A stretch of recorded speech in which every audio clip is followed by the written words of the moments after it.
no próximo capítulo da novela Mania de Você. A verdade começa a vir à tona e o destino dos personagens toma rumos inesperados. Filipa, pressionada pelo delegado, resolve confessar tudo. Ela admite ter forjado provas contra Rudá e revela que Mavi foi seu grande aliado nesse plano sórdido. O delegado ouve atentamente cada detalhe, preparando-se para agir contra a dupla. Enquanto isso, Gavião, misterioso como sempre, surge em um beco discreto e entrega um saco de dinheiro para Rudá. "Isso deve te ajudar a desaparecer por um tempo", ele diz, lançando um olhar enigmático. Rudá pega o dinheiro sem pensar duas vezes e, sem deixar rastros, foge, deixando para trás apenas dúvidas e um rastro de incerteza. Filipa, por sua vez, encontra Viola e joga a bomba. "Vou responder ao processo em liberdade", diz com um sorriso de triunfo.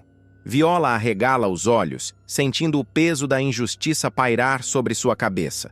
Mas o pior ainda está por vir. Quando recebe a notícia de que Rudá fugiu, Viola entra em pânico.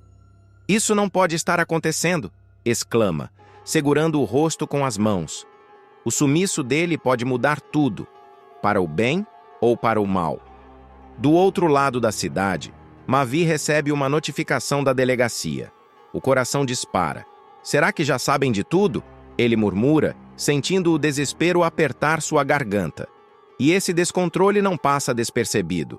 Mércia, ao vê-lo transtornado, se apavora. "Mavi, pelo amor de Deus, se acalme!", pede. Mas a vilã parece à beira de um colapso. Enquanto isso, Hugo entrega um envelope a Gael. Dentro dele, os resultados dos exames. O que estará escrito ali? Gael encara o papel, sentindo o peso da verdade prestes a ser revelada. Por fim, Luma surpreende Mércia com uma revelação inesperada. Mavi decidiu se entregar à polícia. Mércia arregala os olhos. "Isso não pode ser verdade", diz ela, já correndo para a delegacia. Antes de continuar, clique no botão de gostei e comente uma nota de 0 a 10 para a novela.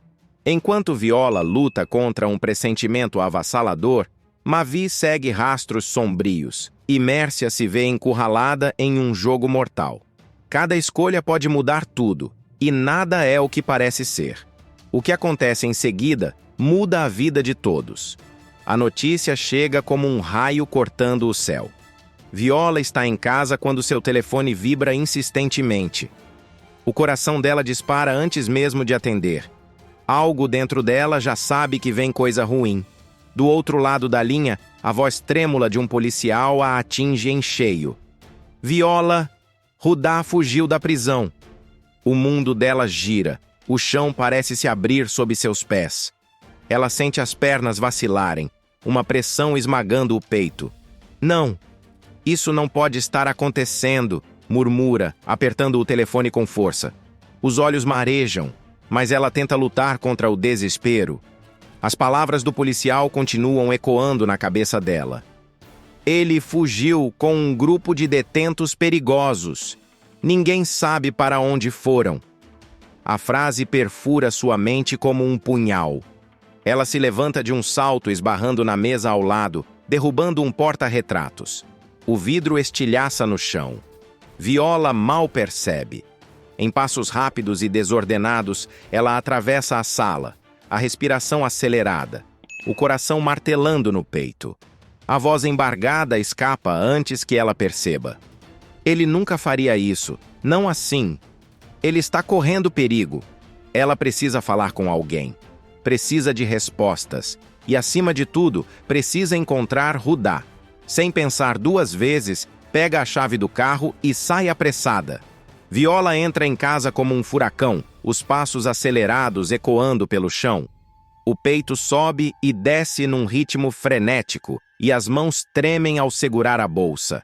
Ela encontra Marcel sentado na poltrona, lendo um jornal amassado. Sem conseguir conter a angústia, joga as palavras para fora, como se precisasse expurgar um pesadelo. "Pai, eu tô com um pressentimento muito ruim." A voz falha, o olhar perdido em algum ponto distante. "Rudá não podia ter feito isso. Ele tá correndo perigo. Aqueles presos são perigosos." Marcel dobra o jornal devagar e levanta os olhos para a filha. Ele percebe o pânico nela, um desespero que ele não via há muito tempo. Suspira, se levanta e coloca as mãos nos ombros de Viola, apertando de leve numa tentativa de transmitir segurança. Acalme-se, filha. Vai dar tudo certo. Mas como? Como poderia dar certo? Viola se afasta, passa a mão no rosto como se tentasse apagar a realidade. Seu coração martela no peito, como se quisesse avisá-la de algo ainda pior. O ar parece pesado, como se a qualquer momento uma tempestade fosse desabar sobre sua cabeça. Ela se vira para a janela, observando o vento balançar as árvores lá fora.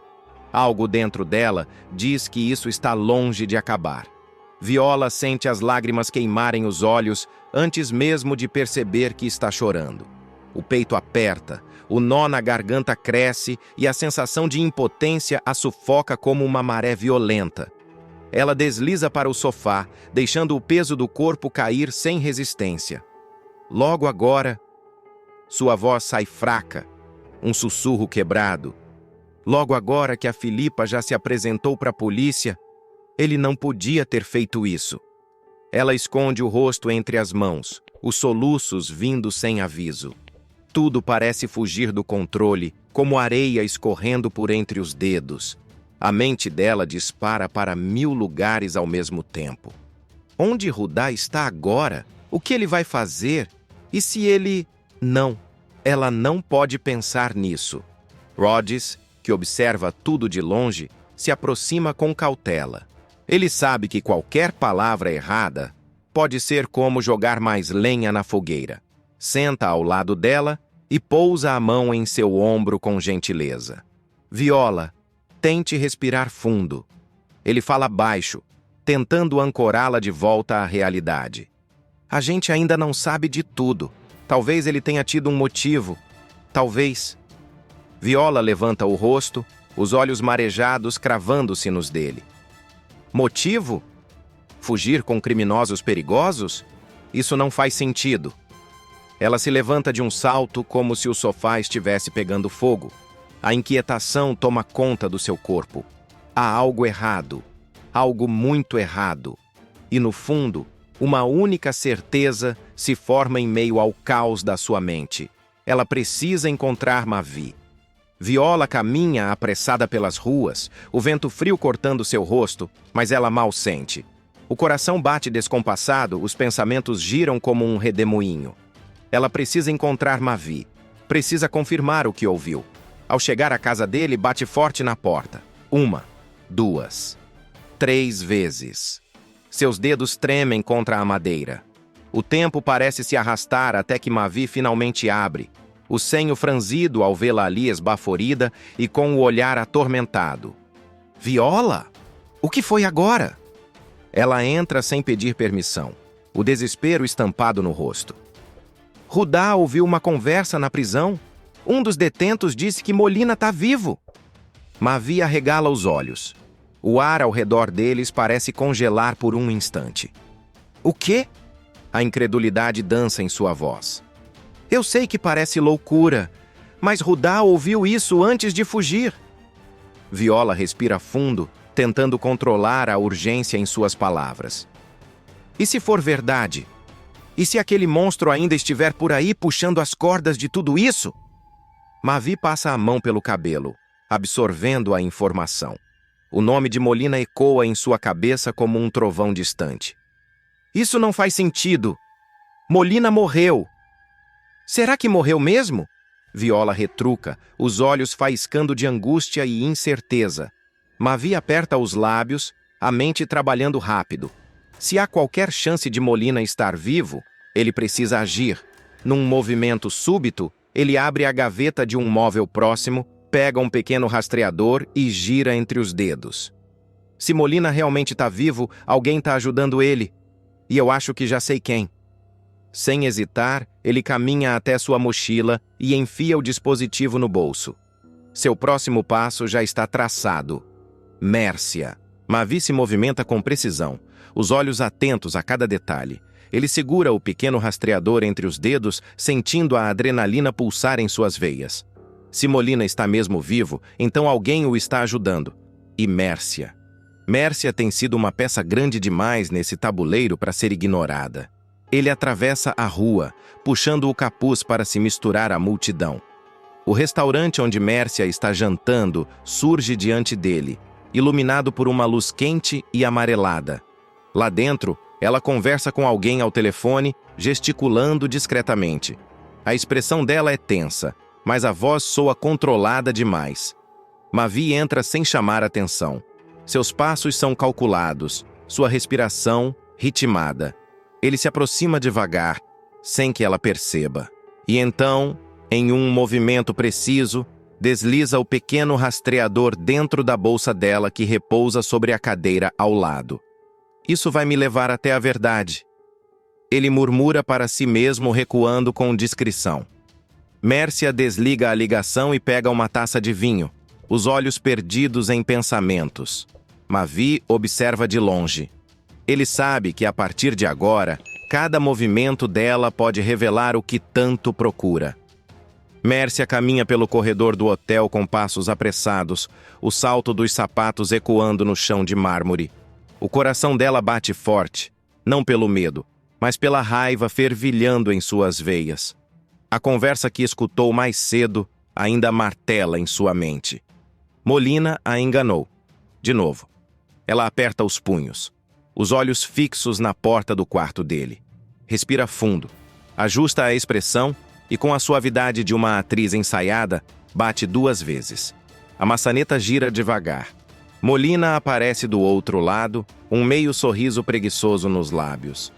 Mércia, que surpresa! Ela força um sorriso, entra sem ser convidada e desliza os dedos pela borda de uma garrafa de vinho sobre a mesa. Achei que a gente podia brindar ao nosso futuro. Molina a observa, os olhos afiados como lâminas. Gosto do seu entusiasmo.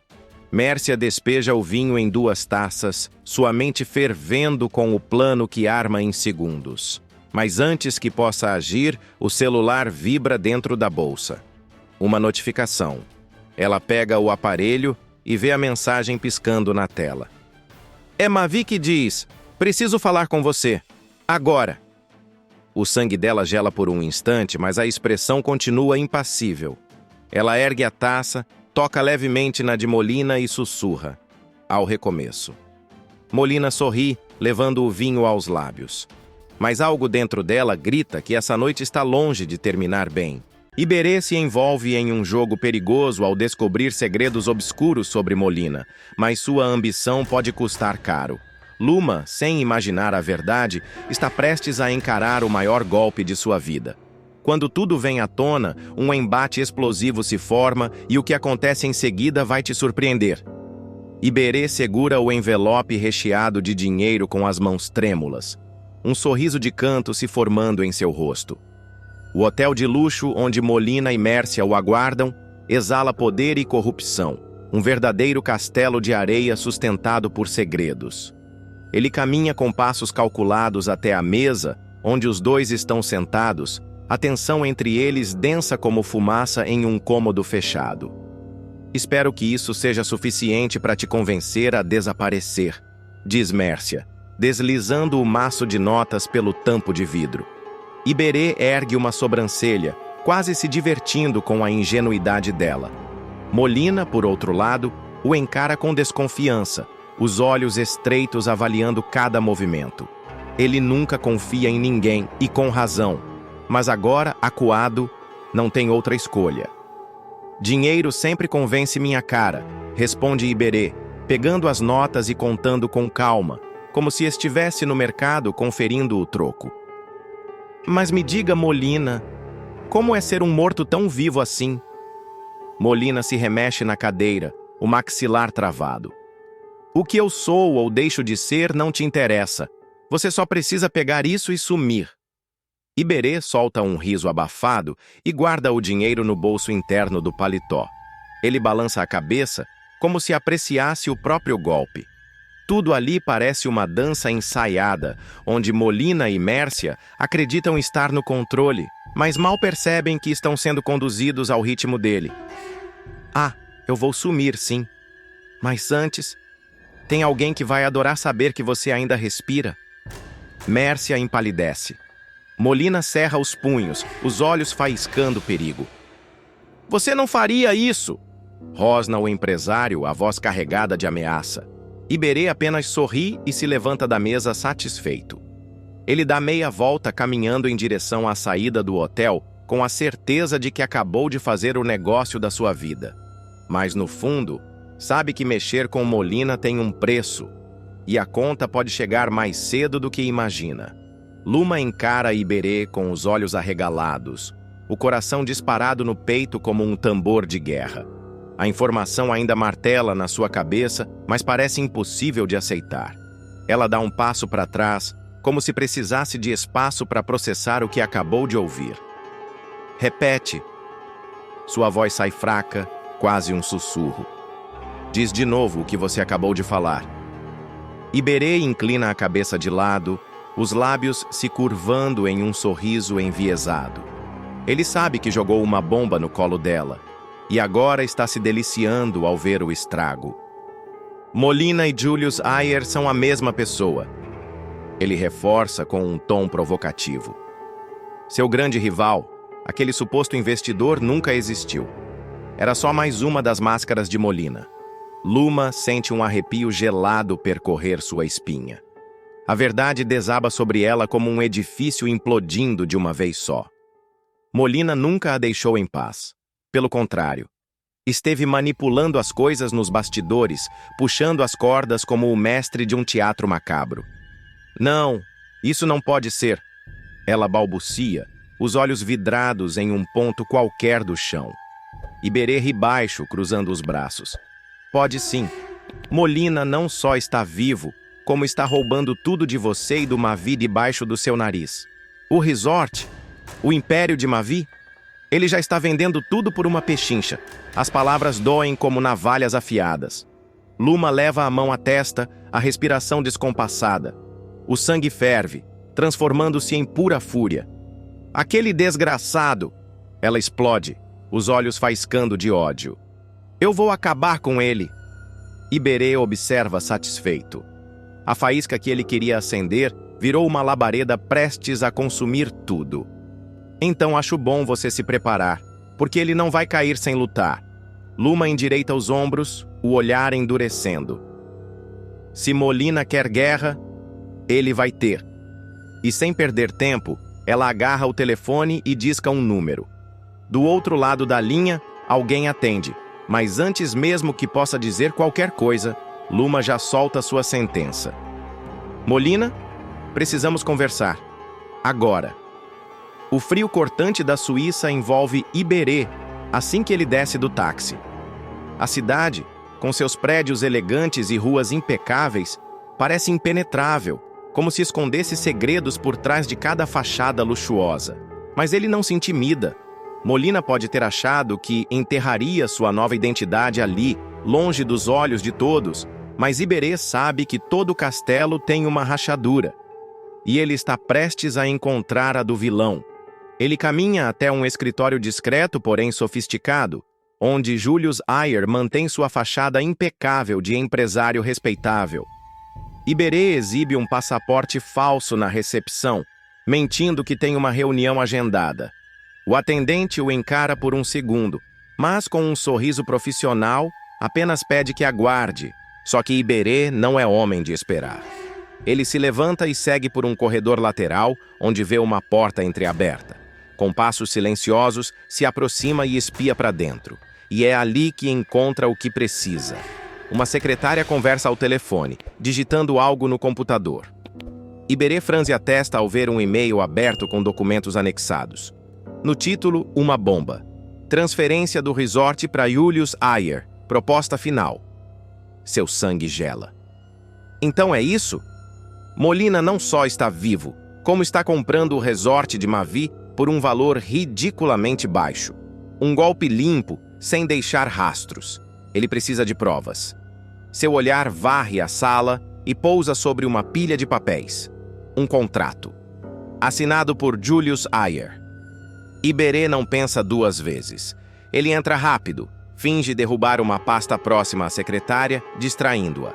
Enquanto ela se abaixa para juntar os papéis espalhados, Sua mão ágil desliza o contrato para dentro do casaco. Mil desculpas. Ele finge um sorriso constrangido. Minha pasta abriu sozinha. A mulher apenas balança a cabeça, exasperada, voltando ao telefone. Iberê dá meia volta e sai dali com o coração acelerado. Ele acaba de colocar as mãos na maior prova contra Molina. Do lado de fora, ele respira fundo, sentindo a vitória se aproximar.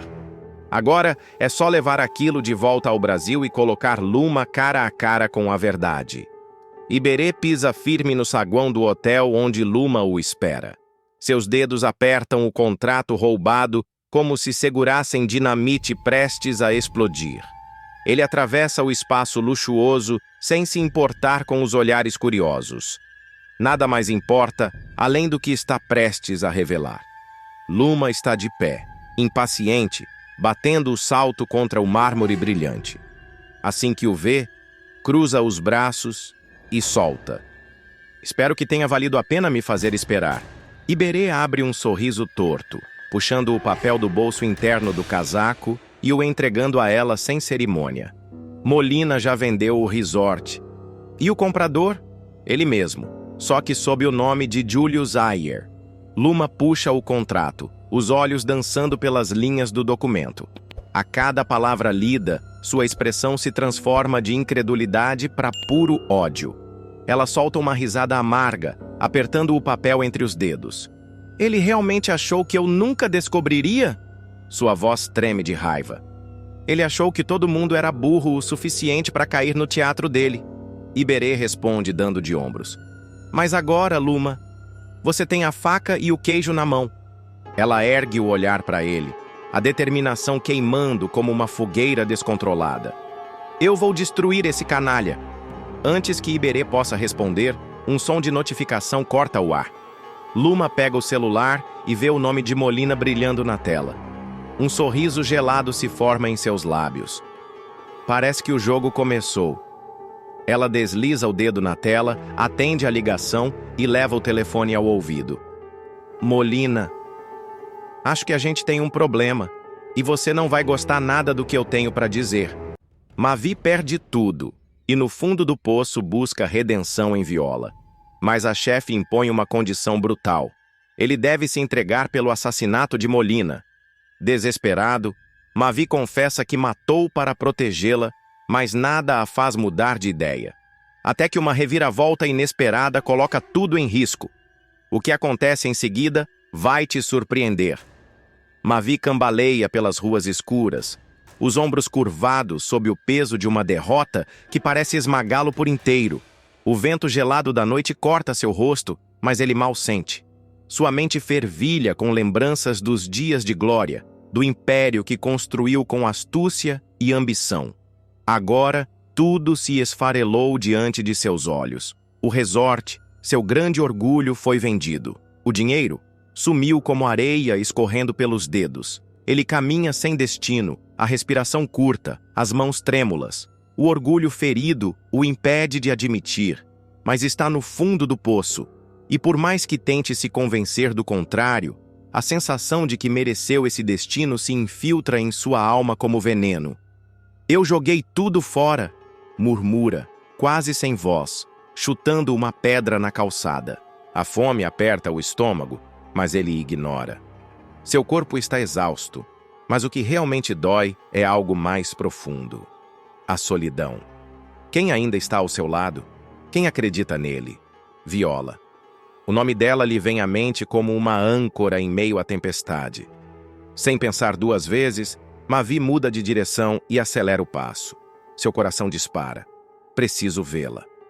Talvez, só talvez, ela o escute. Precisa que alguém, ao menos uma pessoa, olhe em seus olhos e veja que ele ainda é humano. Ele alcança a porta da lona cultural, hesita por um instante e, enfim, empurra a entrada. O aroma quente da comida caseira invade suas narinas, contrastando com o frio cortante da rua.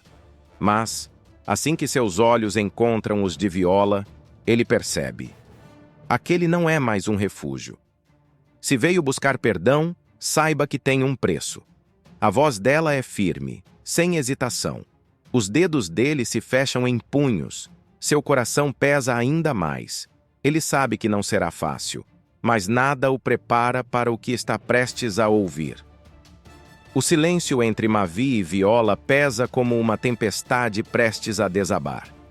Ele encara a chefe de cozinha, tentando encontrar nos olhos dela alguma fagulha de compaixão, algum vestígio do passado que compartilham, mas tudo o que vê é frieza. Diz que não está falando sério, a voz dele sai rouca, quase um sussurro, mas carrega uma angústia cortante. Viola cruza os braços, mantendo a postura firme. Se você quer provar que se arrependeu, então se entrega, assume o que fez, inocenta o Rudá. Mavi solta uma risada seca, incrédula. Ele passa as mãos pelo rosto, como se tentasse afastar um pesadelo que não dá trégua. Então é isso? Eu venho até você destruído, implorando uma chance, e você me pede para me jogar na jaula? Viola não recua. Seu olhar é uma lâmina afiada. Não tô te pedindo nada absurdo, só que faça o que é certo. O peito de Mavi sobe e desce rápido. Ele se vira de costas, dá alguns passos, como se precisasse se afastar para respirar. Mas o sangue ferve. Ele se vira de repente, os olhos faiscando. O que você quer é acabar de vez comigo, me ver apodrecendo na cadeia, definhando até a morte como um bicho. Viola suspira, sem desviar o olhar. O único que está se destruindo aqui é você. Ele sente o chão fugir dos pés. A mulher que antes via nele algo além de suas falhas, agora o enxerga como um homem perdido, sem salvação. Mas ele não está pronto para aceitar. Não ainda. E como um jogador encurralado, ele decide mudar a estratégia. Certo. Mavi força um sorriso cínico, inclinando a cabeça de lado. E depois? Você vai refazer sua vida com o Rudá? Casar? Ter filhos? Fingir que eu nunca existi? Os olhos de Viola brilham por um instante, mas ela logo se recompõe. Isso não é sobre mim nem sobre o Rudá. Isso é sobre você pagar pelo que fez. Mavi avança um passo. Seu rosto está contorcido entre dor e fúria. Não, Viola. Isso é sobre você se recusar a admitir o que sente por mim. A respiração dela vacila, mas ela se mantém firme. E sem perceber, Mavi acaba abrindo espaço para algo que nem ele esperava. O silêncio entre Mavi e Viola é cortante, carregado de tudo o que não foi dito. Ele espera um mínimo de hesitação, um deslize, qualquer coisa que prove que suas palavras a abalaram. Mas ela segue firme, como se sua decisão fosse uma muralha impossível de derrubar. Mavi dá um passo à frente, olhos ardendo de mágoa. Admite, Viola. Você só quer se livrar de mim para correr para os braços do Rudá, reconstruir sua vidinha perfeita, me apagar como se eu nunca tivesse existido. Viola solta um riso seco cruzando os braços. Você realmente acha que tudo gira ao seu redor, não é? Que cada decisão minha é sobre você. Ele estreita os olhos, sentindo o veneno daquelas palavras escorrer por sua pele. E não é? Não. A resposta dela vem rápida e afiada como uma lâmina. Isso aqui é sobre justiça, sobre você assumir o que fez. Mavi ri, mas não há humor no som. Ele passa a mão pelos cabelos, tentando conter a fúria que borbulha no peito. Engraçado, porque para mim parece mais uma vingança. Viola mantém a expressão inalterada. Se fosse vingança, eu teria te entregado há muito tempo. As palavras dela o atingem em cheio, mas ele se recusa a demonstrar.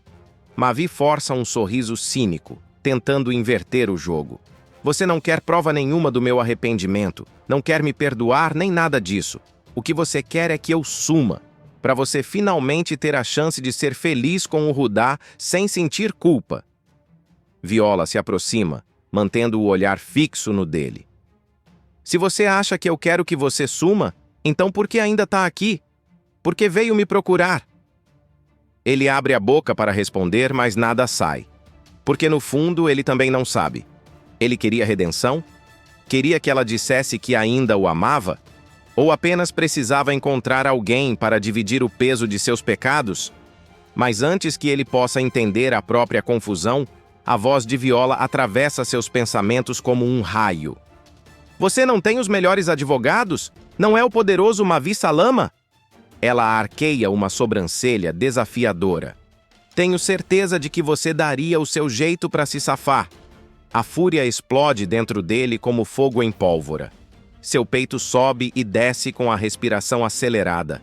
Ele sente o corpo todo tremer, as palavras engasgadas na garganta. E quando fala, sua voz vem carregada de algo que nem ele consegue conter. Eu matei o Molina para te salvar. A confissão sai como um tiro no escuro. E no instante seguinte, tudo ao redor parece congelar.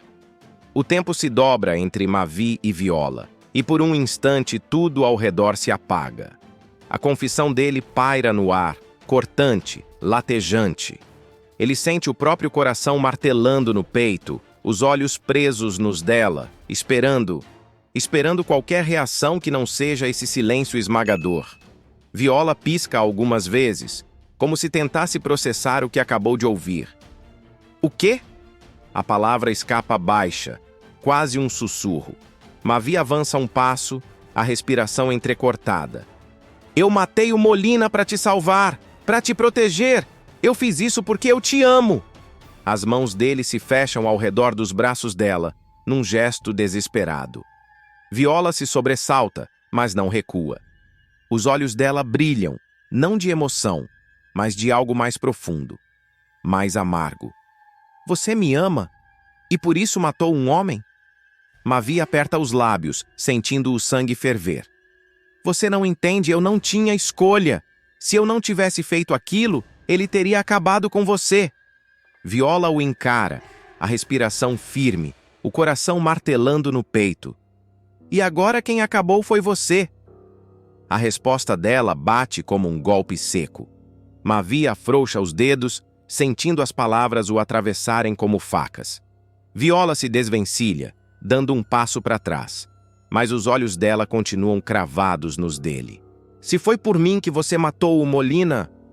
A voz dela sai firme, cortante. Então use isso para aliviar sua pena. Mavi solta um riso curto, descrente. O peito sobe e desce num ritmo frenético, enquanto o peso da realidade despenca sobre ele. Mas antes que consiga responder, um estrondo lá fora corta o silêncio. A porta do restaurante se abre de repente e alguém surge na entrada com os olhos arregalados e a voz carregada de urgência. Mavi, você precisa sair daqui. Agora. Berta, consumida pela raiva após descobrir a verdade sobre Tomás, invade o quarto de Isis com uma arma e a expulsa de sua casa. O confronto entre elas vai além do esperado, mas será que Berta está pronta para as consequências? O que acontece em seguida vai te surpreender. Será que Berta fez a escolha certa? Berta caminha pela casa como quem pisa em um campo minado, cada passo mais pesado que o anterior. A dor da revelação sobre a paternidade de Tomás se encrava em seu peito como uma faca afiada, e o coração dispara ao relembrar as palavras de Shirley ainda ecoando em sua mente. Guga era o pai da criança Berta. Ele sempre foi. O mundo parece girar mais rápido enquanto ela revira freneticamente os cenários de sua vida, tentando entender o que havia feito de errado, o que a vida a tinha imposto. E no meio disso tudo, a sombra de Isis se torna uma obsessão insuportável. Ela sente os dedos gelados ao tocar a antiga caixa no fundo do armário. O metal da arma em sua mão a faz tremer, não de medo, mas de uma raiva selvagem. O cheiro do couro, o toque frio, tudo parece a lembrança de um passado distante e ao mesmo tempo tão presente. Eu matei por ela, e agora olha o que ela fez comigo. As palavras saem como um suspiro rouco, quase uma maldição. O estômago de Berta embrulha-se, mas ela não consegue se afastar da ideia, como se fosse a única válvula de escape. De volta ao momento em que Guga, como uma tempestade, invadiu sua casa, o disparo ainda ressoando nos seus ouvidos, ela se lembra da tensão, da pressão de saber que estava protegendo sua família. Naquele dia, a morte foi uma decisão tomada por instinto, como um reflexo. Eu fiz o que tinha que fazer, diz ela para si mesma, enquanto o som da arma sendo carregada parece marcar o retorno de uma decisão ainda não tomada. A revolta volta como um furacão, mais forte do que nunca. Enquanto isso, a noite avança e o silêncio toma conta da casa. Isis dorme profundamente, imune ao turbilhão de sentimentos que agitam a mente da sogra. Ela está alheia ao perigo que se aproxima. Berta entra no corredor com passos cautelosos, o olhar fixo na porta do quarto de Isis. Cada movimento dela é calculado, o coração pulsando no ritmo da raiva que a consome. Ela dorme tranquila, como se tivesse o direito de me fazer isso. O pensamento atravessa sua mente como uma faca afiada. A arma ainda permanece abaixada, mas a tensão no ar é palpável, quase insuportável. O peso daquilo que pode acontecer paira como uma sombra, sem que ninguém saiba o que virá a seguir. Berta, porém, está em um beco sem saída, presa entre o desejo de vingança e a dor imensa de ter sido enganada. Isis, lá dentro, nem sequer sonha com o tormento que está prestes a se desencadear. Ela, com sua calma de sempre, nada sabe sobre a tempestade que se forma bem ao seu lado. A noite se estende como um manto pesado sobre a casa de Berta. O vento lá fora uiva, mas dentro o silêncio é profundo e sufocante. A cada passo dado no corredor, Berta sente como se o mundo ao seu redor se comprimisse. Sua respiração está rápida, quase irregular, enquanto o peso da revelação sobre Isis a consome. Eu vou fazer justiça, não importa o custo, murmura para si mesma, mas como um mantra, tentando se convencer de que a raiva que sente é mais forte que qualquer outra coisa. Ela para diante da porta do quarto de Isis. O som do relógio parece acompanhar o bater de seu coração, cada tic-tac mais forte, mais intenso, como uma ameaça que avança implacável. Dentro do quarto, Isis repousa, a cabeça encostada no travesseiro, seus olhos fechados em um sono tranquilo e inocente. Berta observa e, por um momento, sente uma ponta de irônia. A mulher que arruinou sua vida está ali, sem noção do que se aproxima. Como pode dormir sabendo o mal que fez? Zrenia aberta, seus dedos tocando a arma com firmeza. A raiva agora já não é apenas um sentimento. Ela tomou corpo, se materializou em algo quase físico. Berta entra no quarto. A porta se abre com um rangido baixo, mas que soa como um grito nos ouvidos dela. Isis não se mexe, não percebe a presença de sua sogra. Ela ainda acha que eu sou burra, pensa Berta, se aproximando, cada passo mais determinado que o anterior. Ela acha que tudo o que fez vai ficar impune. No entanto, enquanto se aproxima, há algo no ar que muda. O ambiente parece espesso, carregado de uma tensão tão palpável que quase dá para tocá-la. Isis, ainda dormindo, vira-se na cama e ressona levemente, como se estivesse em paz, sem nem sonhar com a tempestade prestes a se abater sobre ela. Berta, com os olhos fixos nela, sussurra, quase sem querer: "Você destruiu a minha vida. Agora quem vai destruir a sua?" A palavra destruir soa como uma sentença, como uma verdade irrefutável, que paira sobre elas como uma lâmina afiada. O rosto de Berta está marcado por uma raiva pura, quase animalesca, mas há algo mais ali, uma tristeza profunda, uma dor que não sabe mais como processar. Eu me sacrifiquei por ela. E agora ela me faz isso. Seus pensamentos são uma batalha que não encontra fim. A arma, ainda baixa, reflete a luz da lua que entra pela janela, como se a própria noite estivesse condenando tudo aquilo. Isis, ainda sem perceber o que acontece, vira de lado e murmura baixinho, quase um suspiro: "Eu sempre fui sua aliada, Berta. Sempre." As palavras soam como um veneno doce, um jogo que ela joga sem hesitar, acreditando que ainda pode enganar, que ainda pode manipular. Berta, com um sorriso amargo no rosto, apenas observa. As palavras de Isis são uma irônia tão grande que chega a doer. "Sua aliada?" pensa Berta. "Se ao menos você soubesse o que está prestes a acontecer." O relógio lá na sala continua a marcar o tempo, mas na cabeça de Berta, Tudo se torna confuso, como se as horas tivessem perdido seu significado. A tensão é insuportável, e ela sabe mais do que nunca que não há como voltar atrás. O relógio marca a virada da madrugada, mas o silêncio na casa de Berta é quebrado apenas pelos pensamentos que martelam na cabeça dela. A tensão no ar cresce a cada segundo, e enquanto ela observa Isis ainda dormindo tranquilamente, uma raiva incandescente queima em seu peito. A farsa que a nora construiu ao seu redor, as mentiras, as manipulações, tudo isso se desenrola na mente de Berta como um filme de terror. Como você teve coragem? Sussurra entre os dentes, seus olhos fixos no rosto impassível de Isis, que nem sequer percebe o olhar fulminante que lhe é lançado. Isis mexe os lábios em um sonho qualquer. Tudo vai ficar bem, Berta. Sempre foi assim, não foi? Ela murmuraria se estivesse acordada. Mas o que Berta sempre ouviu foram palavras vazias, ditas em uma tentativa de agradar, de manter a fachada de boa moça. Uma fachada que agora se desintegra na mente de Berta como se nunca tivesse existido. Acha que me engana, Isis? Me engana uma vez, mas não a segunda, pensa, enquanto seus dedos se apertam ao redor da arma que segura com firmeza.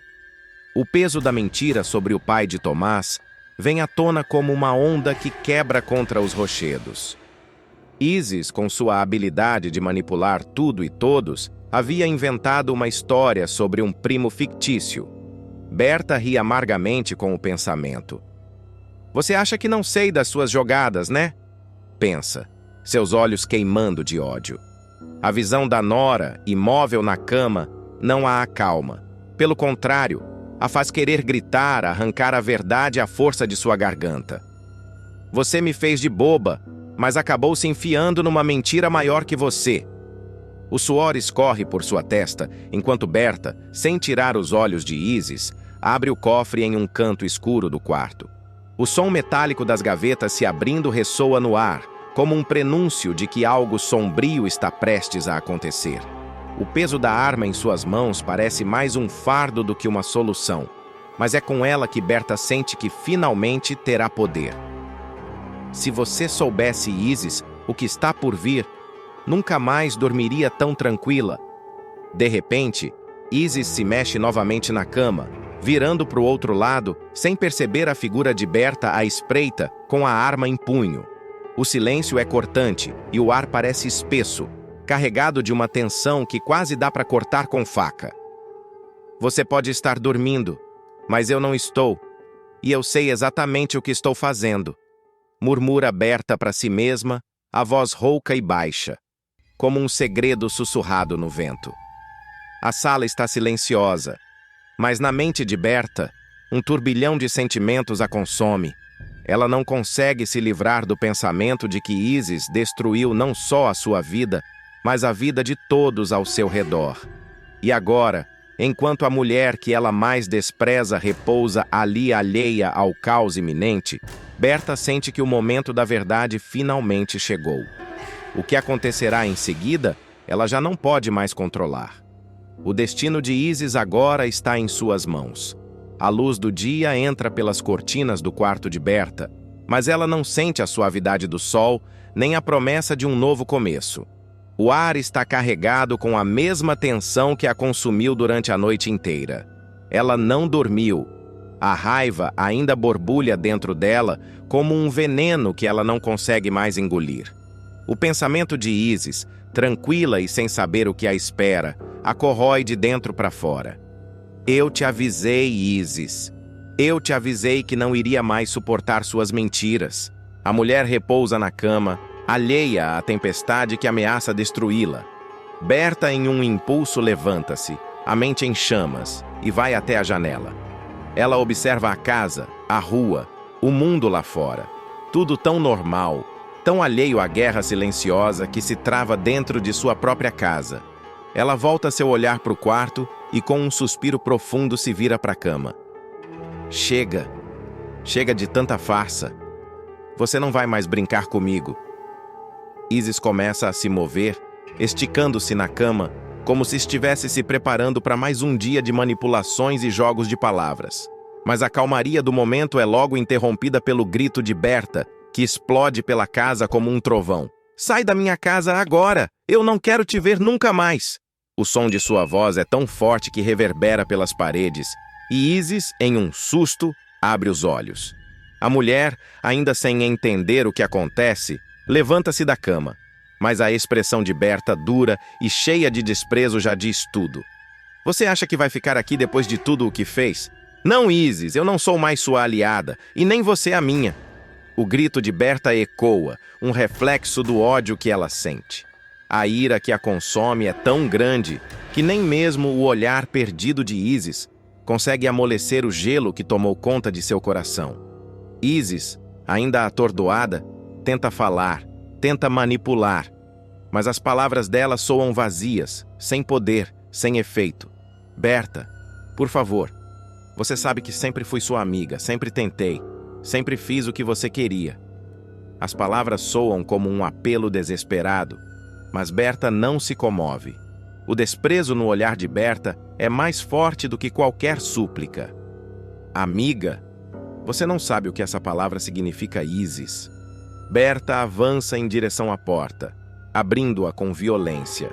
O som da madeira rangendo parece ressoar como a última sentença de um destino já traçado. Agora você vai embora. Vai embora e nunca mais coloque os pés nesta casa. Ela fala com tanta certeza, como se a expulsão de Isis fosse uma necessidade, uma questão de sobrevivência. Isis, atônita, tenta argumentar mais uma vez, mas a expressão de Berta já diz tudo. Ela não vai ouvir. A raiva que percorre o corpo de Berta é visível, quase palpável. Não há mais conversa. Não há mais espaço para você aqui. O que antes parecia uma guerra silenciosa, agora é um confronto direto, sem volta, sem chance de reconciliação. Com os olhos cheios de fúria e a mente consumida pela necessidade de expelir a vilã de sua vida, Berta fecha a porta atrás de si. O silêncio volta a tomar conta da casa, mas algo mudou ali, como um peso que se desfez. E no ar ainda paira a pergunta: o que virá agora depois da queda de Isis?